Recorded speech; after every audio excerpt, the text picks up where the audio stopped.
Hi, this is CA Ram Ahuja, a chartered accountant by profession and teacher by passion. I welcome you all to Students Lab, guys.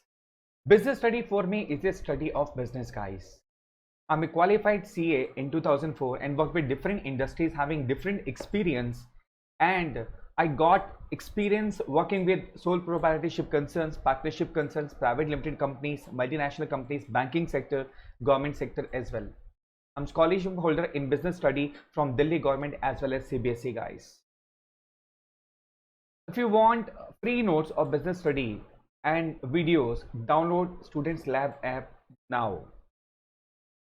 Let's begin with the chapter planning. A fastest quick revision. Planning आप लोग भी कर रहे होंगे अभी, exams की planning, छुट्टियों की प्लानिंग. हाँ नहीं, अभी तो एग्जाम्स की प्लानिंग बहुत इंपॉर्टेंट है आप लोगों के लिए, because planning is deciding in advance what and how to do. आपको क्या करना है, कैसे करना है, ये अभी आपको डिसाइड करना होगा, क्योंकि एग्जाम्स बहुत नजदीक हैं और उसकी तैयारी आपको करनी है.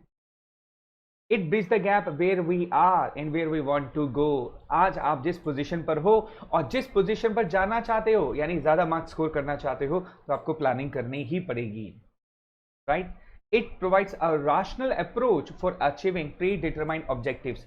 मुझे उम्मीद है आपने अपना ऑब्जेक्टिव जरूर सेट किया होगा, आप कौन से सब्जेक्ट में कितने मार्क्स लेकर आना चाहते हैं, और ये प्लानिंग आपके लिए एक रैशनल अप्रोच होगी, सोची समझी अच्छी अप्रोच होगी, जो आपको आपके गोल तक पहुंचाएगी. नहीं तो फिर तुक्केबाजी है भाई, पहुंच गए तो पहुंच गए, नहीं तो भैया ऊपर वाले के हाथ है. तो प्लानिंग जरूर कीजिएगा. चलिए, प्लानिंग की फीचर्स क्या होती है बेटा. प्लानिंग की पहली फीचर्स आती है एफ यानी कि फ्यूचरिस्टिक. यानी प्लानिंग फ्यूचर के लिए की जाती है सर, पास्ट के लिए प्लानिंग मत करना बेटा. जो हो चुका उसको भूल जाओ, पास्ट को भूल जाओ, जो कर चुके, जो समय निकल गया उसको भूल जाओ, जो बच गया उसके लिए प्लानिंग करो. It easy decision making. जब प्लानिंग कर लोगे तो डिसीजन लेना आसान हो जाएगा, कौन से सब्जेक्ट पे फोकस करना है, कौन से पे कम करना है, किस पर ज्यादा करना है, किसको ज्यादा टाइम देना है, किसको कम टाइम देना है, किसके लिए कोचिंग जरूरी है, किसके लिए सेल्फ स्टडी जरूरी है.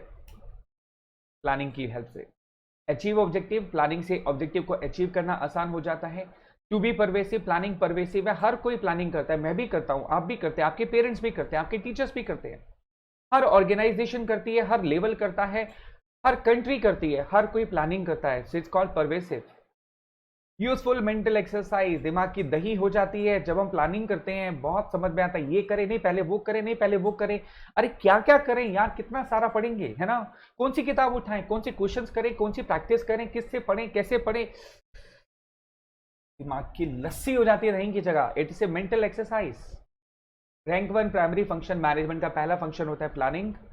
उसके बाद आता है ऑर्गेनाइजिंग. ऑब्वियसली प्लानिंग के बाद ऑर्गेनाइजिंग, स्टाफिंग, डायरेक्टिंग, कंट्रोलिंग, लेकिन पहला फंक्शन कौन सा होता है, प्लानिंग. Ensure continuity. प्लानिंग करोगे तो आपकी स्पीड कंटिन्यू रहेगी, आपको पता होगा आज क्या करना है, कल क्या करना है, परसों क्या करना है, नेक्स्ट वीक क्या करना है, नेक्स्ट मंथ क्या करना है, एग्जाम से पहले क्या करना है.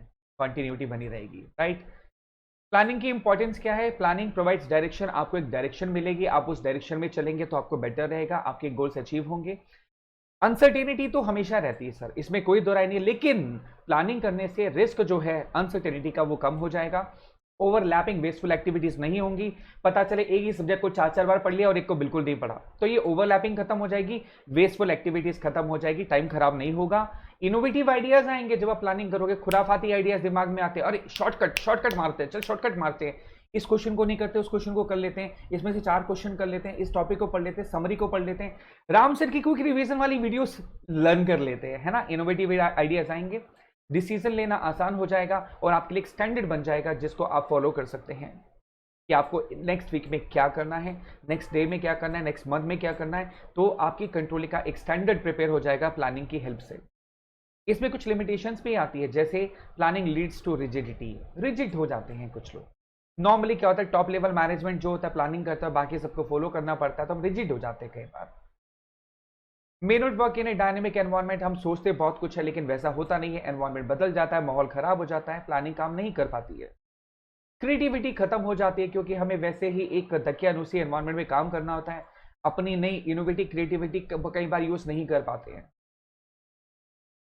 Involve huge cost. Huge cost क्यों लगती है प्लानिंग के अंदर, क्योंकि आपको फैक्ट्स फिगर्स चाहिए होते हैं सर. अगर आप बिजनेस की प्लानिंग करेंगे तो आपको प्रोफेशनल से कंसल्ट करना पड़ेगा, उनकी फीस देनी पड़ेगी, टाइम लगाना पड़ेगा, विजिट करना पड़ेगा. सर सब कुछ प्लानिंग. ऐसा नहीं है कि दिमाग में सोचा प्लानिंग होगी, उसके लिए फैक्ट्स फिगर्स की जरूरत पड़ती है, उसके लिए पैसा लगता है, टाइम लगता है, कॉस्ट लगती है, involve huge cost. Time consuming process इसलिए होता है क्योंकि प्लानिंग में बहुत सारे स्टेप्स होते हैं और अमूमन हम लोग प्लानिंग के स्टेप्स फॉलो करते ही नहीं है, सिर्फ दिमाग में सोचा प्लानिंग हो गई। अभी मैं बताऊंगा प्लानिंग का प्रोसेस क्या होता है, तो आपको समझ में आ जाएगा टाइम कंज्यूमिंग प्रोसेस होता है। Does not guarantee success sir, कोई गारंटी नहीं दे सकता आपकी सक्सेस की, आप जितनी मर्जी प्लानिंग कर लो, लिमिटेशन तो है ही है। इसका मतलब प्लानिंग ना करें सर, डेफिनेटली करना बहुत इंपॉर्टेंट है। प्लानिंग प्रोसेस में सबसे पहला स्टेप आता है हमारा ऑब्जेक्टिव सेटिंग, यानी अपना ऑब्जेक्टिव क्लियरली सेट कर लेना, किस सब्जेक्ट में कितने मार्क्स लेकर के आना चाहते हो। दूसरी बात, उसके लिए आप क्या करेंगे, डेवलपिंग प्रेमाइसिस, कुछ अजम्पशंस आपको मान के चलनी पड़ेंगी। अजम्पशंस जैसे कि आप मान के चलेंगे उनमें कुछ दिन खराब भी होंगे, नॉर्मली होते हैं, ठीक है। आप कुछ दिन ऐसे भी आएंगे जहां पर आप 100% एफर्ट नहीं लगा पाएंगे, तो आपको बहुत सारी अजम्पशंस मान के चलनी होंगी और उनको प्लानिंग में इन्वॉल्व करना पड़ेगा आपको। उसके बाद थर्ड स्टेप आता है identifying alternative courses of action, यानी कि आप अपनी पढ़ाई कैसे कर सकते हो, उसके लिए आप ऑल्टरनेटिव ढूंढ सकते हो। आप सेल्फ स्टडी भी कर सकते हो, आप किसी से कोचिंग भी ले सकते हो, आप किसी की गाइडेंस में भी काम कर सकते हो, आप स्टूडेंट्स लैब को डाउनलोड करके फ्री में वीडियोस भी वॉच कर सकते हैं। इट्स योर ऑल्टरनेटिव, वो आपको चूज करना है। और चौथे स्टेप में आप सारे ऑल्टरनेटिव को इवैल्यूएट करेंगे कि आपके लिए कौन सा सूट करता है। फिर भी मैं आपको एक बात बता दूं बेटा, टाइम सबसे ज्यादा इंपॉर्टेंट होता है। कोई भी ऑल्टरनेटिव को सिलेक्ट करते वक्त टाइम को जरूर ध्यान रखिएगा, जहां पर आपकी टाइम सेविंग हो रही है वो सबसे बेस्ट ऑल्टरनेटिव होगा आपके लिए, राइट। उसके बाद फिफ्थ स्टेप आता है ऑल्टरनेटिव सिलेक्शन। अब आपको एक सिलेक्शन तो करना ही पड़ेगा सर, क्योंकि ऑल्टरनेटिव हमेशा होते हैं, सिलेक्शन आपको डिसाइड करना होगा, वो फिफ्थ स्टेप है।